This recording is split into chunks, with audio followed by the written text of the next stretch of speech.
Welcome friends, exam गुरु में आपका स्वागत है। आज का जो हमारा टॉपिक है वो थर्ड पार्ट चैप्टर हम डिस्कस कर रहे हैं fundamental of working stress method से। तो यहाँ पर हमारे 70 क्वेश्चन हम आपके लिए लेके आए हैं जो कि प्रीवियस ईयर के क्वेश्चन है। तो चलिए हम शुरू करते हैं आज की अपनी वीडियो। तो फर्स्ट क्वेश्चन क्या बोल रहा है, for a RCC beam in the limit state design. Limit state design में आरसीसी का हमारे पास बीम है। लिमिटिंग वैल्यू जो होती है depth of neutral axis for FE 415 grade of steel as पर हमारे IS कोड के अकॉर्डिंग। यहाँ पर डी वैल्यू दी गई है जिसका डी इफेक्टिव डेप्थ होती है बीम की। तो FE 415 के लिए डेप्थ जो होती है न्यूट्रल एक्सिस की वो क्या होती है, depth of neutral axis as पर हमारे IS कोड। तो यहाँ पर हम मैं आपको सभी के बारे में बता देता हूँ। 0.53D जो होती है ये FE 250 के लिए होती है एंड 415 जो होता है इसके लिए 48 होती है। एंड उसके बाद 46 जो होती है 0.46 ये किसके लिए होती है, FE 500 ग्रेड के लिए। तो ये सारे ही इंपॉर्टेंट है क्योंकि अभी यहाँ से क्वेश्चन पूछा गया था, हो सकता है कि आपको इससे और इससे क्वेश्चन पूछ लिया जाए। अगला देखिए, एज पर हमारे इस IS कोड के according maximum effective slidden ratio for member normally carrying tension but subjected to reversal of stress due to wind and earthquake forces should be क्या होना चाहिए, 95, 250, 350, 180 कितना होना चाहिए, तो 350 होना चाहिए, 350 होना चाहिए। ऑप्शन आगे पीछे हो गया, कोई बात नहीं, 350 होना चाहिए। अगला क्वेश्चन देखिए, for deform bar confirm to Indian standard 1786 जो HYST बार होती है वो हमारे कौन से हाई कोड में आती है, एग्जाम में ये क्वेश्चन भी पूछा जा सकता है। तो 1786 में आती है। तो उसके अकॉर्डिंग डिजाइन बॉन्ड स्ट्रेस जो होता है इन limit state method shall be, limit state method जो होता है उसमें डिजाइन बॉन्ड स्ट्रेस जो होता है डिफॉर्म बार में वो कितना होता है एज पर हमारे IS कोड के अकॉर्डिंग। तो कितना होता है, तो 60% जो होता है HYST बार के केसेस में इंक्रीज हो जाता है। ए हमारा इस केस में आंसर हो जाएगा। और प्लेन बार में 60% कम होता है एज कम्पेयर टू HYST बार। अगला देखिए, what is very first crack that ओकर इन एनी आरसीसी मेंबर। जो पहला क्रैक होता है जो कि आरसीसी के मेंबर में आपको देखने को मिलता है, especially if constructed during summer.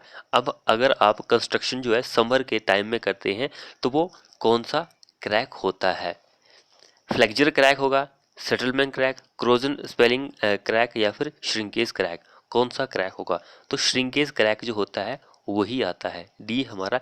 ये क्वेश्चन मैंने आपको यूट्यूब पर भी लगाया था, तो जिसको श्रिंकेज क्रैक के बारे में नहीं पता वो देखिए क्वेश्चन। श्रिंकेज क्रैक जिन्होंने श्रिंकेज क्रैक दिया वो सही आंसर है, बाकी सभी का गलत आंसर था।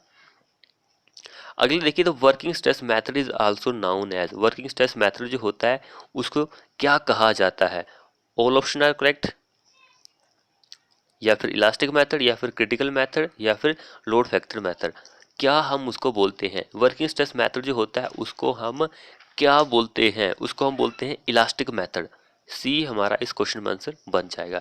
जिसने अभी तक हमारे चैनल को सब्सक्राइब नहीं किया वो सब्सक्राइब कर ले, बेल आइकन को दबाना भी मत भूलिएगा। अगला क्वेश्चन देखिए, to design the deep beam, deep beam जो है उसको हमें डिजाइनिंग करनी है, तो factor that are taken into account, कौन से फैक्टर जो होते हैं उनको हम कंसीडर करते हैं, lateral buckling, non linear distribution of stress या फिर टेम्परेचर स्ट्रेसेस या फिर ऑल ऑप्शन आर करेक्ट। तो इस क्वेश्चन में हमारा आंसर डी हो जाएगा। इन सभी फैक्टर को हम कंसीडर करते हैं जब आपको डीप बीम जो होता है उसको डिजाइन करना होता है। अगला देखिए, the grade of cement and concrete, grade जो होता है सीमेंट एंड कंक्रीट का is expressed in which SI unit, कौन से SI यूनिट में हम जो ग्रेड होता है सीमेंट एंड कंक्रीट का उसको एक्सप्रेस करते हैं, किसमें हम करते हैं। तो जब भी ग्रेड की बात आएगी उनको एक्सप्रेस करने की तो वो न्यूटन पर mm² में हम करते हैं या फिर MPa में हम करते हैं। सो ए ऑप्शन हमारा इस केस में आंसर बन जाएगा। अगला देखिए, एज पर हमारे IS कोड के अकॉर्डिंग मैक्सिमम एरिया जो होता है टेंशन रेनफोर्समेंट का इन बीम में शेल नॉट एक्सीड, यहाँ पे डी और बी दिया गया है, वो क्या है, बी जो होता है ब्रेड्थ ऑफ बीम होती है, डी क्या होती है, ओवरऑल डेप्थ होती है, ओवरऑल डेप्थ जितनी भी होती है। तो मैक्सिमम जो होती है वो 4% हम प्रोवाइड करते हैं ऑफ बी डी के, या फिर 0.04 बी बड़ा डी, ये वाली प्रोवाइड करते हैं। तो कौन से ऑप्शन में दी गई ये, ऑप्शन नंबर बी, ये हमारा करेक्ट आंसर हो जाएगा। और मिनिमम की बात करेगा तो मिनिमम के केस में 0.85 B D over F Y, ये मिनिमम हम रेनफोर्समेंट प्रोवाइड करते हैं बीम में।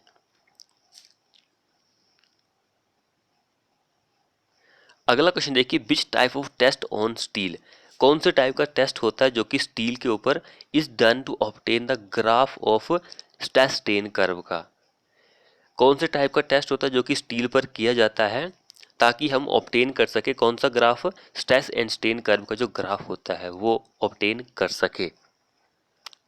कंप्रेशन टेस्ट होता है, टेंजाइल टेस्ट होता है, या फिर बॉन्ड स्ट्रेंथ टेस्ट, या फिर फ्लेक्सर स्ट्रेंथ टेस्ट, कौन सा टेस्ट होता है, तो वो टेंजाइल टेस्ट होता है। टेंजाइल टेस्ट जो होता है उसको आप करते हैं स्टील के ऊपर ताकि हमें स्ट्रेस स्ट्रेन का कर्व जो हो वो मिल सके। सो ऑप्शन बी हमारा करेक्ट आंसर बन जाएगा। अगला देखिए, the ratio between ultimate stress and working stress, इस क्वेश्चन को आप याद रखिए क्योंकि इसको लेकर मैं एक न्यूमेरिकल भी आपके लिए लेके आया हूँ।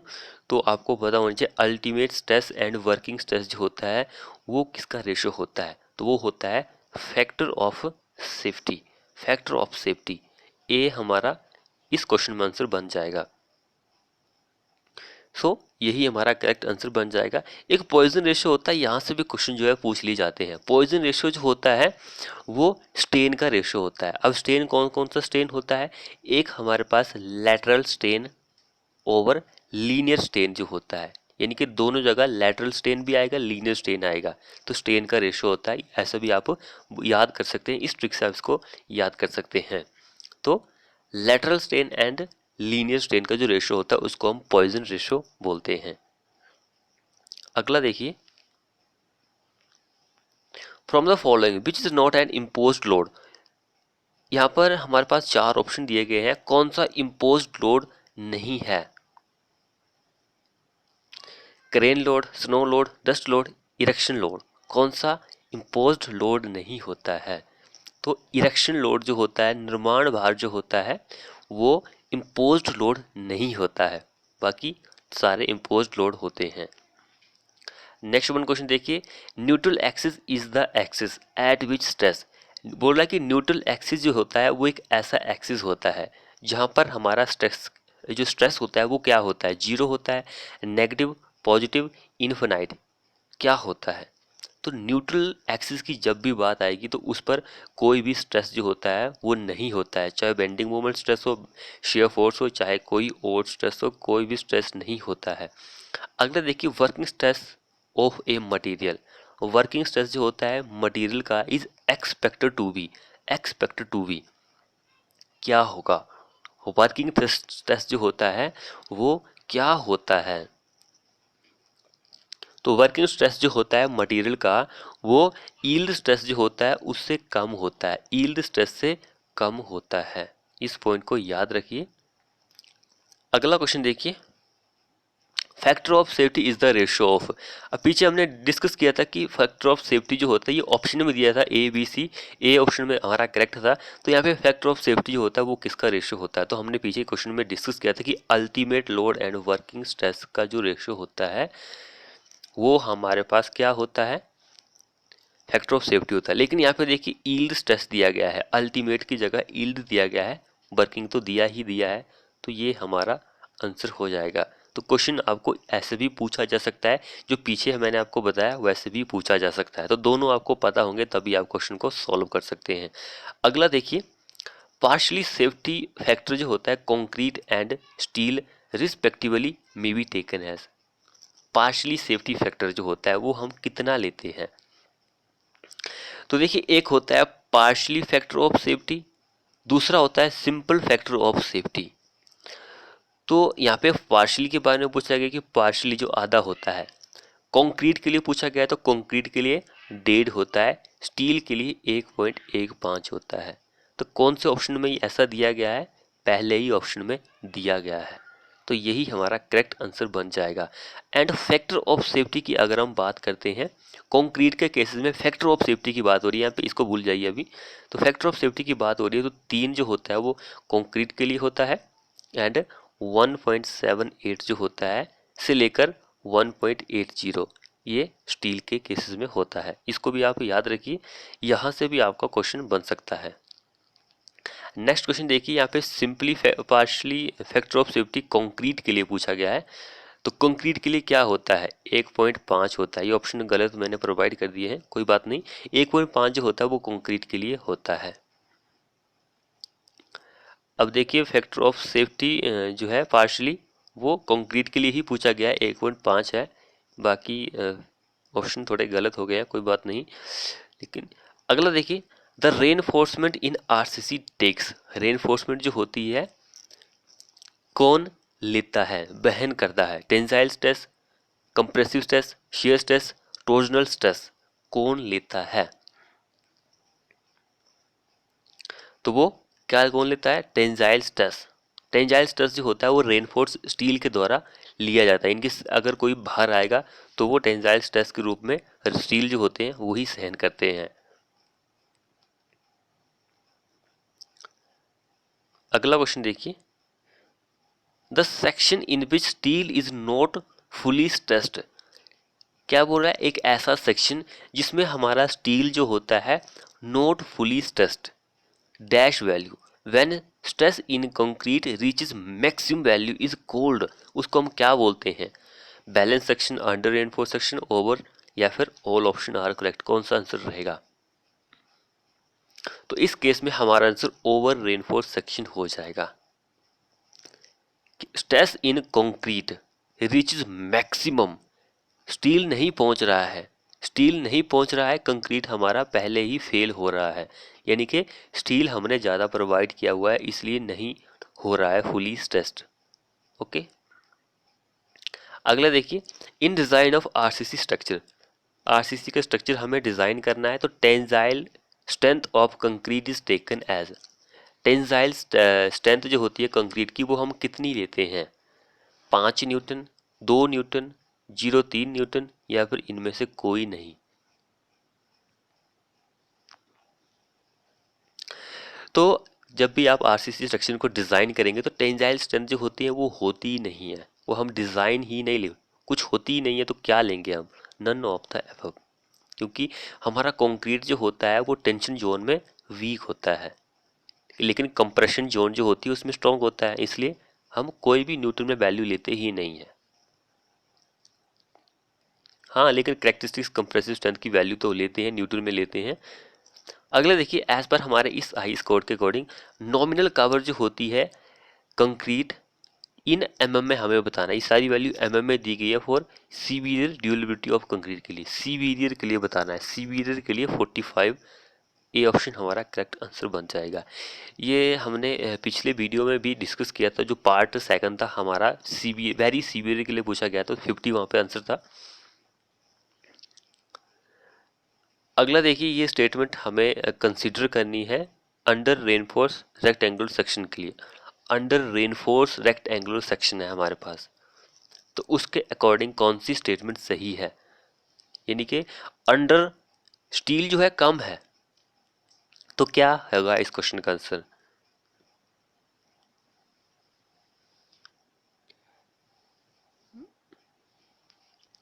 कौन सी स्टेटमेंट जो है वो सही है, हमें ये बताना है। तो देखिए यहाँ पर जो सही स्टेटमेंट जो है कि second statement, concrete develop stress less than allowable stress, steel develop allowable tensile stress, तो ये दोनों सही है, बाकी सारे गलत हैं। अंडर रेनफोर्स से रिलेटेड यही है।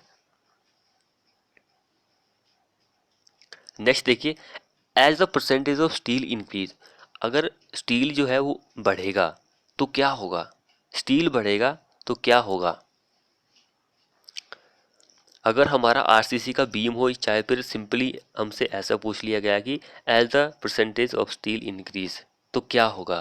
तो हमारा जो न्यूट्रल एक्सिस होता है उसकी जो डेप्थ गहराई होती है वो आल्सो इंक्रीज होती है। सो ये हमारा करेक्ट आंसर हो जाएगा।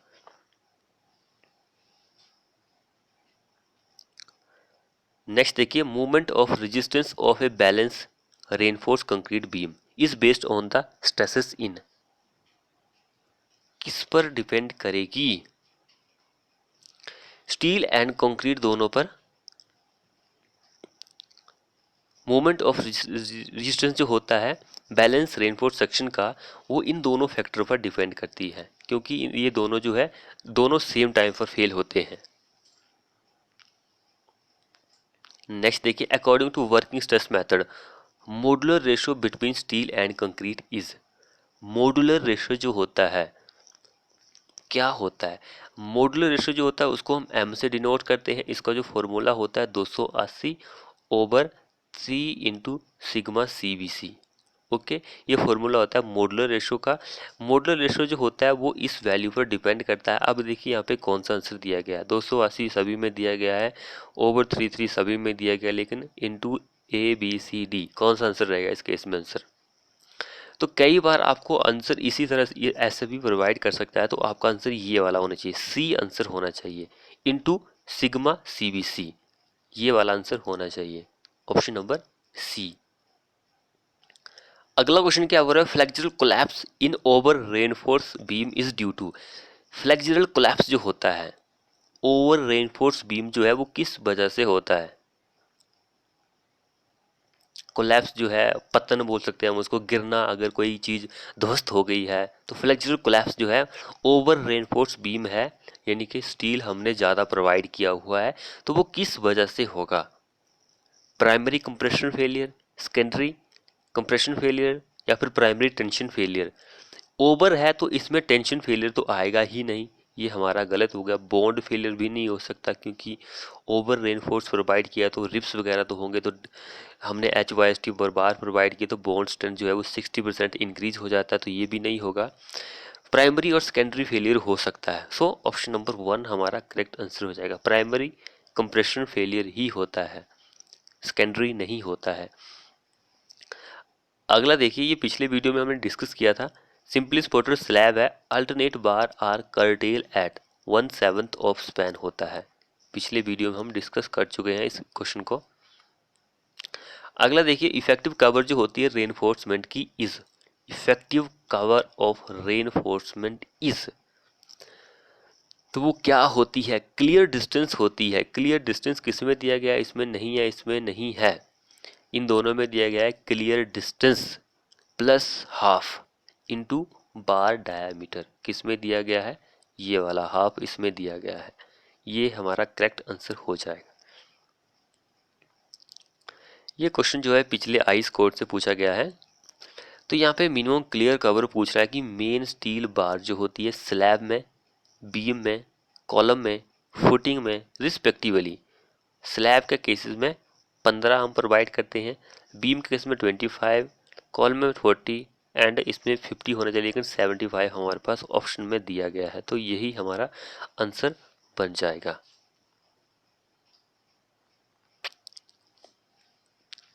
नेक्स्ट देखिए, इन अंडर रेनफोर्स सेक्शन, यानी कि अंडर रेनफोर्स सेक्शन है, कुछ स्टील हमने कम ही प्रोवाइड किया है, तो वैल्यू जो होती है एक्चुअल न्यूट्रल एक्सिस की, एक्चुअल न्यूट्रल एक्स ए जो है, एक्चुअल न्यूट्रल एक्सिस जो है, and the critical neutral axis XC जो है, आर रिलेटेड एज, इन दोनों में क्या रिलेशन है, ये यहाँ पे क्वेश्चन पूछा गया है। तो क्या आंसर रहेगा? यहाँ पर हमारे पास 3 केसेस आते हैं। एक XA का एक्चुअल न्यूट्रल एक्सिस जो होता है वो लेस देन होता है XC, यानी कि क्रिटिकल न्यूट्रल एक्सिस के वो लेस देन होता है, तो वो हमारा अंडर रेनफोर्स सेक्शन होता है। ये अंडर पूछा गया है, कहाँ अंडर ही पूछा गया है, तो हमारा ये आंसर हो जाएगा। लेस देन कहाँ पर दिया गया है? C ऑप्शन में दिया गया है, तो ये हमारा करेक्ट आंसर हो जाएगा। एक हमारे पास केस होता है एक्चुअल न्यूट्रल एक्सिस जो होता है वो ग्रेटर देन होता है XC, इट मीन्स कि हमने स्टील जो है ज़्यादा प्रोवाइड किया, ओवर रेनफोर्स सेक्शन हो जाता है। एक हमारे पास केस होगा एक्चुअल न्यूट्रल एक्सिस जो होगा वो बराबर होगा, इक्वल होगा XC, क्रिटिकल न्यूट्रल एक्सिस के, तो वो हमारा बैलेंस सेक्शन होता है। इन तीनों सेक्शन को आप याद रखिए, यहाँ से क्वेश्चन हो सकता है आपको पूछ ली जाए। देखिए मैंने यहाँ पे प्रोवाइड कर दिया आंसर में, तो आप देख सकते हैं। अगला देखिए, neutral axis of which of the following cases coincide with the critical neutral axis. तो यहाँ पे हमारे पास 3 केसेस ही होते हैं, चौथा केसेस नहीं होता है वैसे। तो यहाँ पे 3 केसेस में से न्यूट्रल एक्सिस का जो कौन सा ऐसा केसेस है जो कि कोइंसाइड करता है विद क्रिटिकल न्यूट्रल एक्सिस के साथ, कौन सा ऐसा केसेस है। कोइंसाइड यानी कि इक्वल होगा, इक्वल होगा, बराबरे होगा, कोइंसाइड करता है। तो बैलेंस सेक्शन जो होता है वही कोइंसाइड करता है, इक्वल होगा। अगला देखिए, minimum tension steel in RCC beam needs to be provided to. Minimum tension steel in RCC beam needs to be provided to, किसके लिए प्रोवाइड करते हैं? मिनिमम, ताकि सडन फेलियर जो होता है वो रोका जा सके, इसलिए हमें मिनिमम टेंशन स्टील तो प्रोवाइड करना ही होता है। कहाँ पर है सडन फेलियर? ये ऑप्शन सी। अचानक विफल रोकने के लिए हमें क्या करना पड़ता है? मिनिमम टेंशन स्टील प्रोवाइड करना पड़ता है। कितना हम प्रोवाइड करते हैं? 0.85 BD ओवर FY, इतना हम प्रोवाइड करते हैं। BD का मीनिंग मैंने आपको बता देता पीछे क्वेश्चन में, तो ये आप देख लीजिए, ब्रेड्थ एंड विड्थ होती है। अगला देखिए, स्टेन इन स्टील। स्टेन जो है स्टील में रीचेज इट्स अल्टीमेट वैल्यू, यानी कि जहां तक वो स्टेन को झेल सकता था हमारा स्टील, वहां तक वो पहुंच चुका है, पहले पहुंच चुका है। Earlier than strain in concrete, यानी कि कंक्रीट से पहले पहुंच सक रहा है। इज कॉल्ड, उसको हम क्या बोलेंगे? ये क्वेश्चन वेरी वेरी इंपॉर्टेंट है। तो उसको हम क्या बोलेंगे? स्टील पहले फेल हो रहा है तो इट मीन्स कि स्टील कम है, अंडर होगा। अगर स्टील बाद में पहुंचता तो हमारा ओवर हो जाना था, दोनों इकट्ठा पहुंचते बैलेंस सेक्शन हो जाना था। तो सी इस केस में हमारा आंसर हो जाएगा, अंडर सेक्शन होता है। अब ये क्वेश्चन देखिए, वैसा ही क्वेश्चन पूछा गया है लेकिन क्वेश्चन अलग है। If the moment of registration जो होता है सेक्शन का is less than the bending moment, then it is called. Moment of resistance जो होता है सेक्शन का वो कम है बेंडिंग स्ट्रेस से, तो हमारा अंडर रेनफोर्स सेक्शन है। Movement of resistance of section जो है वो मोर होगा बेंडिंग मूवमेंट से, तो हमारा ओवर होगा। अगर इक्वल होगा तो बैलेंस सेक्शन होगा। ये सारी चीज़ें इंपॉर्टेंट है, अच्छी तरह से इसको ध्यान में रख के याद कर लीजिए। अगला देखिए, क्वेश्चन सेम वैसा ही बैलेंस सेक्शन से लिया गया है। देखिए, the section in which the concrete is not fully stressed. कोई ऐसा सेक्शन है जहाँ पर हमारा कंक्रीट जो है वो not fully stressed to the permissible value when stress in steel reaches its maximum value. Steel जो है वो मैक्सिमम वैल्यू पर पहुंच चुका है लेकिन स्टील जो है कंक्रीट जो है वो नहीं पहुंचा है, तो हमारा अंडर होगा। क्वेश्चन एक ही है लेकिन पूछने का तरीका अलग है, तो सारे तरीके पता होने चाहिए। ये क्वेश्चन भी सेम वही है। If the area of tension reinforcement provide is less then that required for a balance section. Balance section को जो टेंशन रेनफोर्समेंट चाहिए उससे हमने कम प्रोवाइड किया है, तो आरसीसी का बीम क्या होगा? बैलेंस सेक्शन से कम है तो अंडर होगा। स्टील कम प्रोवाइड किया है, अंडर रेनफोर्स सेक्शन है। तो ये देखिए कितने तरीकों से इस क्वेश्चन को मैं बार बार रिपीट करवा रहा हूँ। 4 क्वेश्चन बना चुका हूँ, ऐसे ही क्वेश्चन एग्जाम में पूछ लिए जाते हैं। अगला क्वेश्चन देखिए, फैक्टर ऑफ सेफ्टी जो होता है steel as compare to concrete is higher, same, lower, none of these, क्या होगा? फैक्टर ऑफ सेफ्टी अगर हम कंक्रीट की बात करें तो 1.5 नहीं होता है, ये पार्शली फैक्टर ऑफ सेफ्टी होता है। फैक्टर ऑफ सेफ्टी 3 होता है कंक्रीट के लिए। 1.78 से लेकर 1.80 जो होता है वो स्टील के लिए होता है। तो factor of safety for steel as compare to concrete is lower. Steel के लिए पूछा ना, तो लोअर हमारा करेक्ट आंसर हो जाएगा, लोअर। अब देखिए यहाँ पे हमें इनकरेक्ट चूज करनी है, incorrect statement from the following. Tensile reinforcement bar of A rectangular beam, rectangular beam. तो यहाँ पे देखिए गलत स्टेटमेंट ये वाली है सी, बाकी आप पढ़ लीजिए कि क्या बोल रही है, वीडियो को पॉज कर सकते हैं आप। अगला देखिए, in design of doubly reinforce beam, double reinforce का जो बीम होता है वो आपको डिज़ाइन करना है इफ़ एक्चुअल न्यूट्रल एक्सिस जो है, actual neutral axis is greater than critical neutral axis, the section is greater than, greater than है तो कौन सा सेक्शन होगा हमारा, ये क्वेश्चन हम दोबारा रिपीट कर रहे हैं। ओवर होगा, ग्रेटर देन के लिए ओवर, लेस देन के लिए अंडर, इक्वल के लिए बैलेंस सेक्शन। ये बार बार यही हम क्वेश्चन रिपीट कर रहे हैं। तो देखिए कौन सा आंसर है, आपको पता ही है, टिक लगाने की जरूरत ही नहीं है। अगला देखिए, if the depth of RCC section of actual neutral axis is more than critical neutral axis एक्सी। तो हम देखिए पीछे भी क्वेश्चन को डिस्कस कर चुके हैं, ओवर रेनफोर्स सेक्शन। अगले देखिए, main advantage of steel member is, steel का जो मेंबर होता है उसके क्या एडवांटेज होते हैं।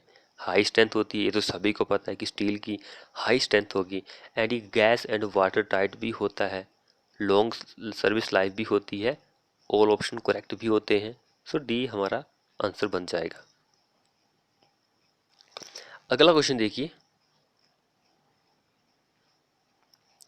the section of a reinforced beam where most distant concrete fiber in compression and tension in steel attain permissible simultaneously, stresses जो है वो साइमल्टेनियसली हो रहा है, तो हमारा balance section, economical section, critical section, या फिर ऑल ऑप्शन आर करेक्ट।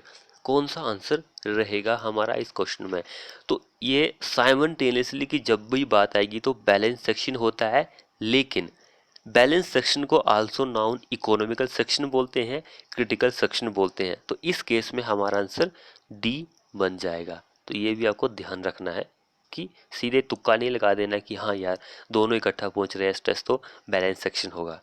तो बैलेंस सेक्शन को क्या बोलते हैं ये भी आपको पता होना चाहिए।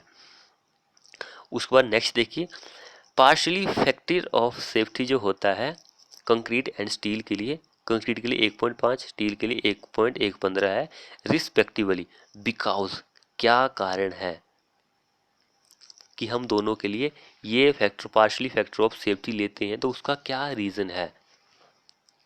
तो इसका रीज़न ये होता है कि जो क्वालिटी होती है कंक्रीट की उस पर कंट्रोल किया जा सके। ऑप्शन बी हमारा करेक्ट आंसर जाएगा। The control on the quality of concrete is not as good as that of concrete.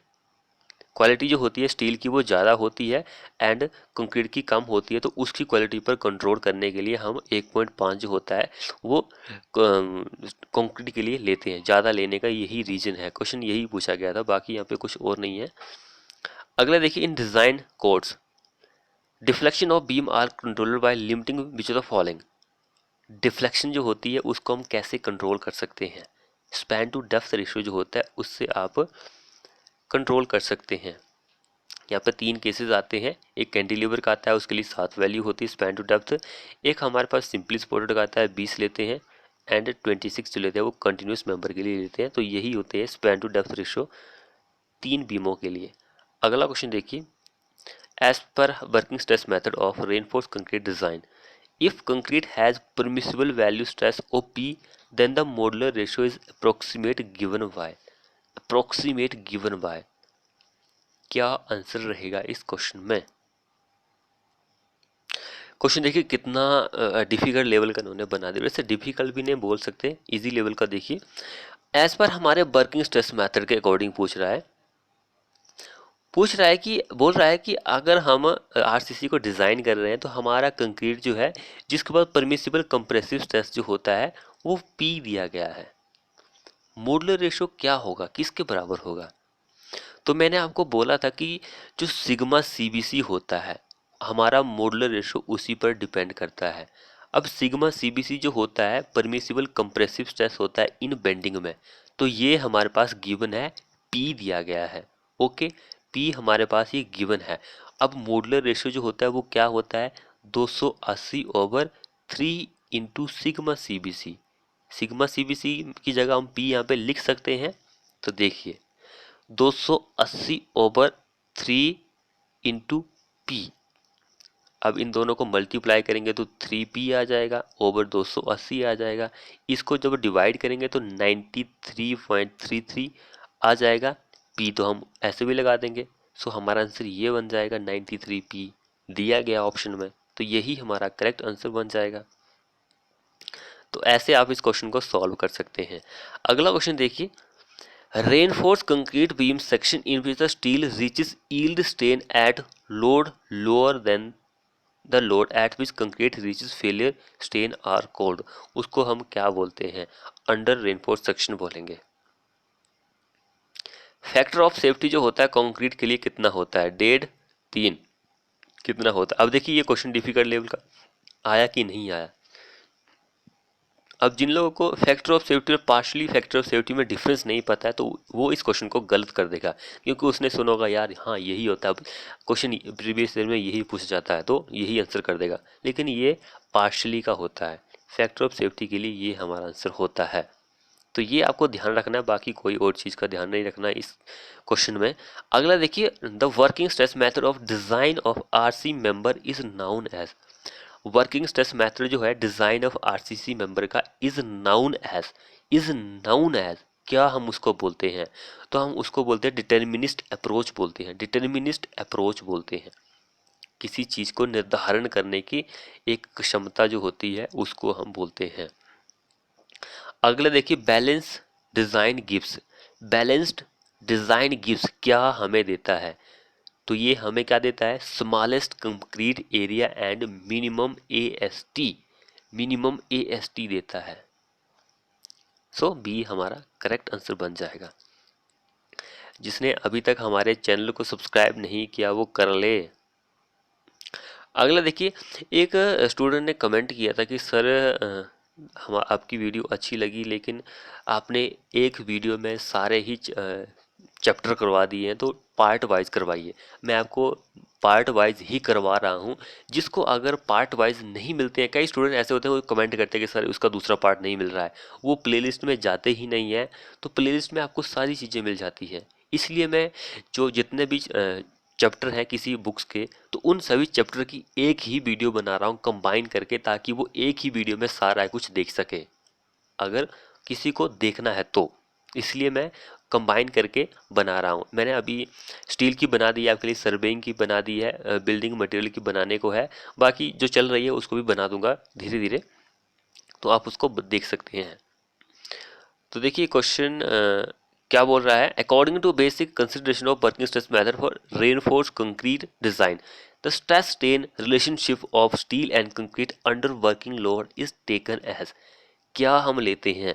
तो वो हम लीनियर लेते हैं। बी हमारा क्वेश्चन में आंसर बन जाएगा। अगला देखिए, what happen with the neutral axis in the under reinforce section if load is further increase after yielding of stress. क्या होगा न्यूट्रल एक्सिस के साथ अगर हमारा अंडर रेनफोर्स सेक्शन है, अगर हम लोड जो होगा उसको इंक्रीज करते जाएंगे आफ्टर हमारा स्टील जो है वो यील्ड हो चुका है, तो क्या होगा? तो हमारा जो न्यूट्रल एक्सिस होगा उसके साथ क्या होगा? तो वो ऊपर की तरफ खिसक जाएगा, ऊपर की तरफ खिसक जाएगा। सी हमारा करेक्ट आंसर बन जाएगा। अगला देखिए, which of the following is primary cause of flexural collapse in over reinforce. Primary जो काउजेज होता है फ्लेक्सुरल कोलैप्स का ओवर में, वो कौन सा होता है? Flexural collapse. तो प्राइमरी, ये पीछे हमने क्वेश्चन डिस्कस किया था लेकिन क्वेश्चन थोड़ा अलग पूछा गया। तो प्राइमरी कंप्रेशन फेलियर जो होता है ओवर रेनफोर्स में, यही फ्लेक्सुरल कोलैप्स का कारण होता है। अगला देखिए, the movement of resistance of balance section is obtain by multiplying the lever arm with. Lever arm जो होती है आप किसको मल्टीप्लाई करते हैं बैलेंस सेक्शन में, जब आप मूवमेंट ऑफ रेजिस्टेंस आपको निकालना होता है। तो क्या आंसर रहेगा इस क्वेश्चन में हमारा? तो हम multiply compressive force and tensile force, इन दोनों में से किसी को भी कर सकते हैं। अगला देखिए factor of safety, factor of safety 4 क्या आंसर रहेगा? फैक्टर ऑफ सेफ्टी जो होता है वो कंक्रीट के लिए ज़्यादा होता है, 3 होता है, 1.78 से लेकर 1.80 जो होता है वो स्टील के लिए होता है। तो steel is lower than that of concrete, steel is higher than, ये हमारा करेक्ट आंसर है, लेकिन फिर भी पढ़ लेते हैं क्या हो जाता है। हमारा बी आंसर ही सही होगा भाई, steel is lower than that for concrete, बिल्कुल सही आंसर। अगला क्वेश्चन देखिए, in case of working stress method of design the load, design load is in case of working stress method, WSM method है हमारे पास, design load is क्या होगा? तो उसमें characteristics load with appropriate factor of safety, C answer हो जाएगा हमारे पास। अगला देखिए, in an under reinforce section क्या होगा? स्टील कम है, स्टील इज फुली स्ट्रेस्ड होगा, या फिर कंक्रीट होगा फुली स्ट्रेस्ड। ये बाकी आंसर तो तुक्के के लिए दिए गए हैं, ये गलत है। बाकी इन क्वेश्चन तो आंसर तो इन दोनों में ही है। अंडर रेनफोर्स सेक्शन है तो हमारा अंडर स्टील कम है तो स्टील सबसे ज़्यादा स्ट्रेस्ड होगा, तो बी आंसर सही हो जाएगा। लेकिन ओवर होता तो स्टील कंक्रीट होना था, ओवर रेनफोर्स सेक्शन होता तो स्टील फुली स्ट्रेस्ड होना था। यही केस है, बाकी कुछ नहीं है यहाँ पर। अब देखिए मिनिमम टेंशन एरिया जो होता है क्या होता है, तो मैंने आपको बताया ही था, यही हमारा मिनिमम स्टील हम टेंशन प्रोवाइड करते हैं बीम में। अगला देखिए, the allowable stress to which structural member can be subjected, the allowable stress जो होता है जिसमें हमारा स्ट्रक्चरल मेंबर जो होता है can be subjected, working stress, permissible stress, tensile stress, या फिर कौन सा स्ट्रेस? तो हमारा ये इधर ए एंड बी, इधर ए एंड बी कौन से दिए गए, ये और ये। टेंसाइल नहीं होता है, इधर डी हमारा इस क्वेश्चन में आंसर बन जाएगा। अगला क्वेश्चन देखिए, compare to working stress method of design to what level is concrete taken by limit state method, क्या आंसर रहेगा हमारा इस क्वेश्चन में? तो हायर स्ट्रेस लेवल हमारा करेक्ट आंसर बन जाएगा। जिसने अभी तक हमारे चैनल को सब्सक्राइब नहीं किया वो चैनल को सब्सक्राइब कर ले, और साथ में जो बेल आइकन होता है उसे भी प्रेस कर ले यार। और हमारा एक और चैनल है उसको भी सब्सक्राइब करें, हमारे होम स्क्रीन पर जाए, हमने एक कोर फैक्ट के नाम से चैनल बनाया है, तो उसको भी थोड़ा सा नज़र डालें, वहाँ पर आपको थोड़ा बहुत नॉलेज जो है देखने को मिल सकता है। तो अगला क्वेश्चन देखिए, for a design of uniform strength keeping its depth constant the width of will be vary in proportional to, किसके वेरी करती है? तो बेंडिंग मोमेंट जो होती है उसके वेरी करती है। ए हमारा इस क्वेश्चन में आंसर हो जाएगा। द मोमेंट ऑफ रेजिस्टेंस जो होता है ओवर के लिए वो क्या होता है? ओवर के लिए ज़्यादा होता है बैलेंस सेक्शन से, more than balance section over, और जो अंडर होता है वो बैलेंस सेक्शन से कम होता है अंडर रेनफोर्स के लिए। अगला देखिए, if the area of tensile steel reinforcement is double, जो टेंसाइल स्टील का एरिया है उसको डबल कर दिया जाए, the movement of resistance of beam increase only by about, कितने परसेंट मूवमेंट ऑफ रेजिस्टेंस जो होता है वो इंक्रीज हो जाएगा? तो वो 22% तक इंक्रीज हो जाएगा। बी हमारा इस क्वेश्चन में आंसर बन जाएगा। अगला देखिए, generally strength of concrete is consider negligible या फिर वेरी लो इन, किसमें? कंप्रेशन में, टेंशन में, फटीक में, या फिर नन ऑफ एबव। तो देखिए स्ट्रेंथ जो होती है कंक्रीट की वो स्ट्रॉन्गेस्ट होती है इसमें, इसमें क्या होती है? वीक होती है, लेकिन होती तो है 1/10 होती है of compressive strength, tensile strength का रेशो 1/10 होता है, लेकिन होती है। लेकिन किसमें नहीं होती है, वेरी लो किसमें होती है? वो फटीक में होती है। सी हमारा इस क्वेश्चन में आंसर बन जाएगा। अगला क्वेश्चन देखिए, if the modular ratio M, stress ratio in steel and concrete is R, then the critical neutral axis K is given by, तो इस क्वेश्चन में हमारा क्या आंसर हो जाएगा, m/m+r। ये हमारा करेक्ट आंसर हो जाएगा, m/m+r, ये हमारा आंसर हो जाएगा। अगला और लास्ट क्वेश्चन देखिए हमारे इस वीडियो का। क्वेश्चन क्या बोल रहा है, इफ रेजिडुअल स्ट्रेंथ जो है कितनी है 40 kg per centimetre square and as load stress जो है 20 kg per centimetre square, what would be factor of safety. What would be factor of safety. Factor of safety क्या होगा। फैक्टर ऑफ सेफ्टी जो होता है वो किसका रेशो होता है, यील्ड स्ट्रेस या फिर ultimate stress over working stress का रेशो होता है। हमारे पास वैल्यू 2 दी गई है, 40/20 हम कर भी देते हैं तो इन दोनों का रेशो 2 आ जाएगा। ये हमारा करेक्ट आंसर हो जाएगा। तो फ्रेंड्स आपको हमारी वीडियो कैसी लगी कमेंट करें, और जिसने अभी तक हमारे चैनल को सब्सक्राइब नहीं किया है वो अभी चैनल को सब्सक्राइब कर ले और बेल आइकन को दबा लीजिए, और हमारे दूसरे चैनल पर विजिट कीजिए, आपको थोड़ा बहुत नॉलेज जो है देखने को मिल सकता है वहाँ से भी। तो मिलते हैं नेक्स्ट वीडियो में।